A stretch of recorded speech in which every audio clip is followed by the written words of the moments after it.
possibly 4 just to get together to play a rhythm. That's a lot of people you got to pay out to make some music, right? So, with the creation of the foot pedal, the bass drum, which we borrowed from Europe, all right, this is a European invention, as well as the snare drum. Both of these were created in the 1500s. And the cymbals, which really were created in China and later mass-produced by Turkey, were added. And this other invention, the hi-hat stand. The hi-hat stand is very important because it again allowed us to use our foot, our left foot or right foot, depending upon what you are, to control the cymbals.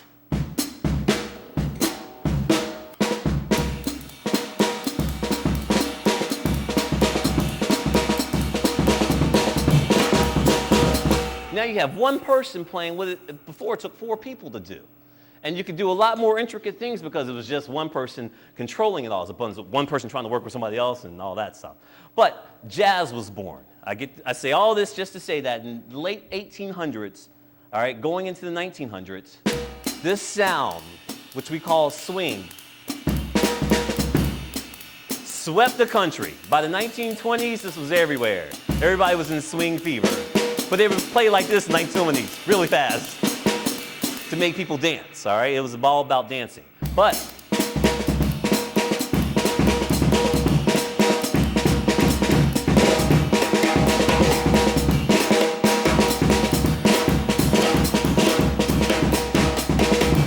the drummer took all of his knowledge from the fields, the rudiments, the flams, the paradiddles, and combined it into this new style of playing, all right? And when I really say jazz was born. And it begat blues, which begat rock and roll, and everything else that's come. But this was the catalyst that drove it. And this is an African-American innovation. I don't want to say invention, all right? But innovation, because these already existed, but just in a different form. African-Americans figured out how to put it together and make it groove, all right? So the contraption set we owe to our African-American pioneers. Now, the original sets you would see would have some wood blocks and some bells. They had everything that you could possibly imagine that you could hit.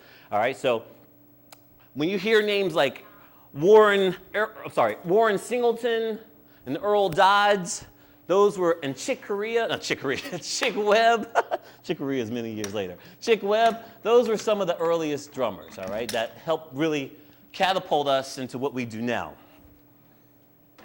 But before they even became prominent, we have to look at our music and trace it back to really where it started. Now, I'd already started talking about Africa, because Africa being a home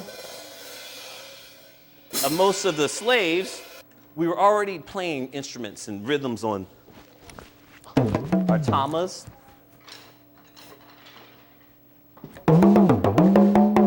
In South Africa, they call us a dundun. In West Africa, they call it a tama. Around the world, we call it a talking drum because it talks to you. It's based on the Fulani people in West Africa, who, like us, have a range in their vocal diction, I should say. They have highs, lows, but instead of speaking English, French, German, Hungarian, Japanese, or any language that we are familiar with, their language is based on sounds.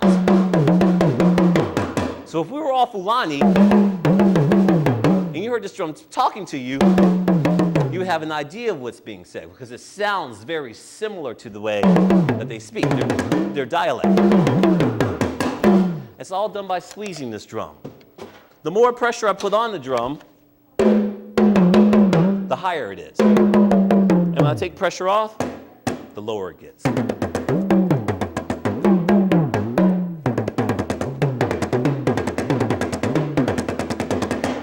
And when you hear this in context with the music, it really does sound like someone's talking to you. All right, so this is the tama. But Africans were playing that. They were playing in North Africa. They were playing their doumbeks.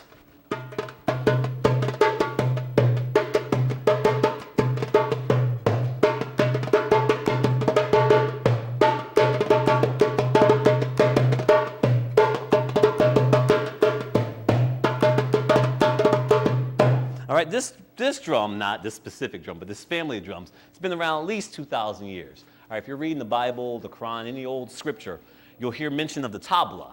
And this is what they were referring of.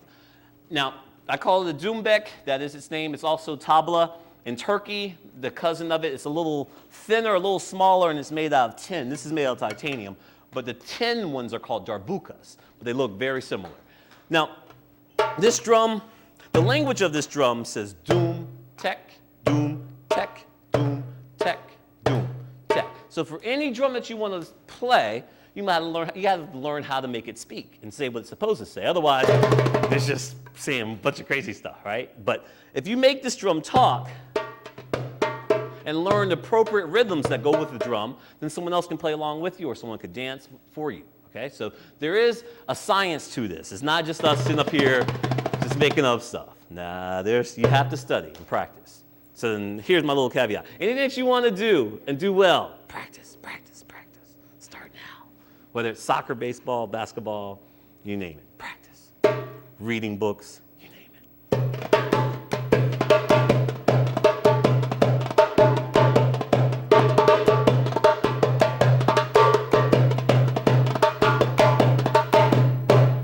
Now this has a cousin that came out of West Africa, and I didn't bring my traditional one just because it was under the weather. Yes, drums do get sick too. I went to grab my djembe, and this sounded so bad this morning because it was cold, and I was like, I can't not bring you today. But most djembes, traditional djembes, have a goat skin head, and they're made out of wood, very much similar to what this junjun is made out of. This is a Remo drum, which is actually like most of these other drums. They're a company I endorse that's based in Valencia. And they've been mass producing drums from various cultures for about 30 years now. So any drums that you can find, whether it be Brazil, like those drums in those tubanos, or even this tubano, the djembes, the ashikos. I didn't bring a lot of the other ones because I was focusing on Africa, but they make klongyals from Thailand, taiko drums from Japan. They try and cover the world. But the djembe,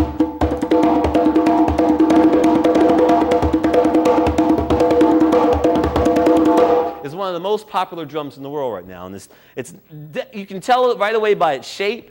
And I know this one's all beat up, but I kind of like it like that. It has a goblet shape. Can you all see the goblet in there? As opposed to the hourglass shape of this doumbek. Yeah? Which one's bigger? Which one has a bigger belly? Yeah, all right. The big belly right here is where all that sound comes from. So it's going to be a much louder drum.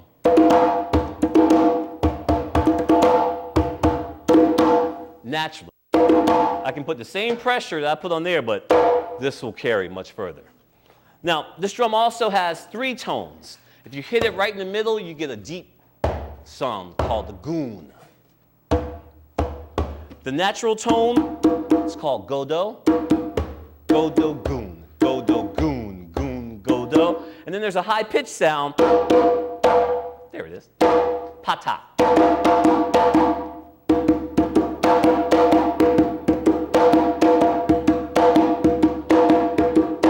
And once you can make your drum say boom, godo, pata, boom, godo, pata, boom, godo, then you can start playing some rhythms, okay? But until you can get that drum to say exactly what you need to say, I would just kind of do this. Just look at it and say, I'm going to get you one day. I'm going to figure it out. It took me many years to figure this thing out. But once I did, I was like, I got it. I felt like I had really accomplished something. Being a drum set player, it's different when you go from sticks to hands. First of all, it hurts. And once you get used to that and you get over the fact it's going to hurt, there's a little pain, then you realize it's fun.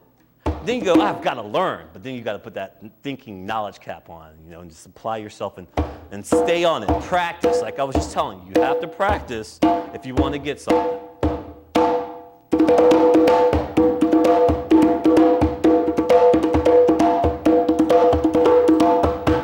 That's the djembe.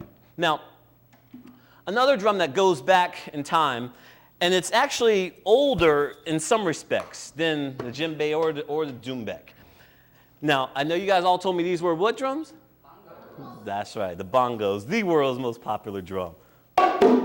But the bongos, which you may or may not know, were based on an old African set of family of drums called the bata. The bata is an hourglass-shaped drum that would sit across your lap. One side has a big head, the other side has a little head. And you play it like this, in this fashion. And as I mentioned, it has a family of three, the mother, the father, and the baby. And for most drums, the smallest drum in the family with the highest pitch is the baby drum. The biggest drum in the family with the lowest pitch is the mother drum. Mother gives life to the baby, that's why it's the biggest. And the father drum is there in the middle, keeping it all together. Now, but the bongos, based on the bata. So this was that little small size, real high pitched. And then you had that bigger side that had a low sound. Now, the thing about the bata, again, it was used for ceremonial worship. So you couldn't just hang out with your friends and play bata, even if it felt good. God, the spirits just weren't into that. So the bongos were created so you could play anytime you wanted. Now, the thing about the bongos, because it's a paired drum, and it's the only one you see up here that actually has two different drums, you don't have to worry about trying to hit it in different places to produce those sounds. You have a naturally occurring rhythm.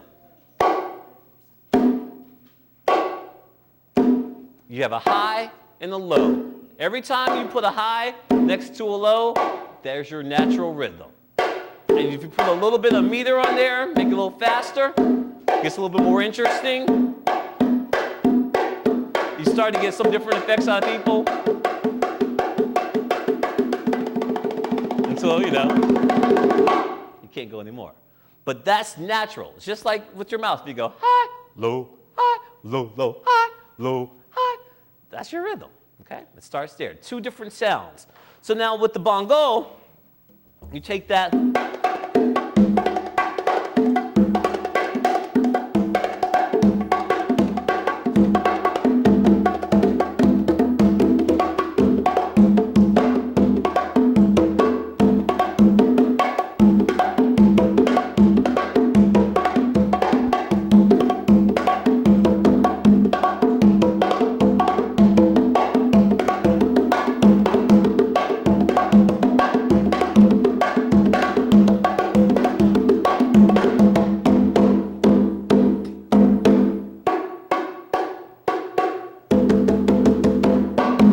And so it's often played a lot together with the conga. Thank you. And the bongos and the congas, the timbales, if you have them, they go together to form your Latin percussion section or rhythm section, which is what you hear backing rumbas, guanaguancos, salsa, merengue, any of that fun dance music for the most part that we think of from Cuba, Puerto Rico, Colombia, all right? Bongo and conga. But if you hear djembes and you see some junjuns, think more African. Now the junjun, I've been mentioning, I haven't really played it yet though. The junjun is this double-headed drum, cow skin, that's played with a stick.